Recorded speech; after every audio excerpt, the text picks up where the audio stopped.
siz bir asr 100 yoshga kirgan onaxonsiz. Mana shu onaxonimiz Qahramon mufiyida yashaydilar. Qahramon qishlog'ida 100 yoshli onaxonimiz bo'ladilar. O'zingizni bir tanishtirasiz endi. Siz bilan bir chiroyli suhbat qilsak.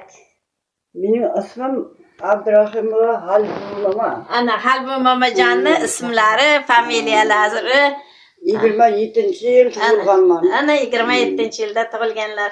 Farzandlaringiz, o'g'illar, qizlar.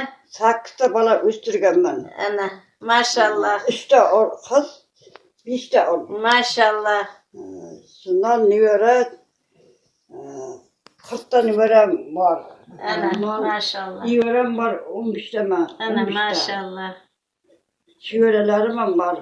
Xudoga shukr. Allohga shukr, behisob shukr, yaxshi. Ahli aylaman bolalarni xudo yaxshi yashab o'tirib bordi. Yoshlik pillalarimizda 12damidim, 11damidim otalarimiz urushga ketdi. 15-yil urush tamom bo'ldi. 4 ta oila bola qoldi. Onamiz bizlarni askarchilardan ketib bag'ib chiqqan. Shundan buyog'i endi 18ga kirib uy qilganman, joy qilganman, xudoga hadar marta chiqib fikrim. Yoshlar xudoya endi bundan buyog'i prezidentimiz hamma nimalarni yaratib qo'yibdi. Inshaalloh. Hamma narsalarga chidanglar, hamma bolalarni uyli joyli qilinglar. Shunday inson bo'lib yetishinglar. Hammalari momo bo'lib, hammalari qo'shqanlarni qo'shaqarlar. To'y tomoshalar qilinglar. Nima niyatlaringizga niyatlariga yetinglar. Prezident bobomiz hamma narsani ochiq yaratib qo'yibdi. Shuni nimada medal berdi. Ana, prezidentimiz medalni. Turist pul berdi. Ana. Xudoga shukr. Ming qanday shukr. Prezidentimizga shunday rahmat aytdim. Shunday rahmatlar bo'lsin. Yaxshi urushlarni endi bundan buyoq ko'rmasin ham, boshqa qilmasin ham.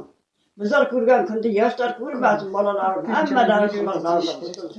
Oshkorchilikdan ko'rmanglar. Sog'gina bo'ling, salomatgina bo'ling. Ro'za Ramazon oylarida bitta chiroyligina bitta duo qilib berasiz endi. Olajon, onajon. Ro'zalarimizdan xush kelsin. Yanagi oy yana yillarga o'ynab kulib hammasi turka Ramazon ro'zalarni tutsin. Elimiz, yurtimiz hammasi tinch bo'lsin. To'y tomoshalar qilsin, nasib bo'lsa Allohni aylantirib qizlarini kuyovga berib hammasi yaxshi inson bolalarni hammasini prezidentimizga rahmat. Prezidentimiz qanday bir yarayat to'ldirib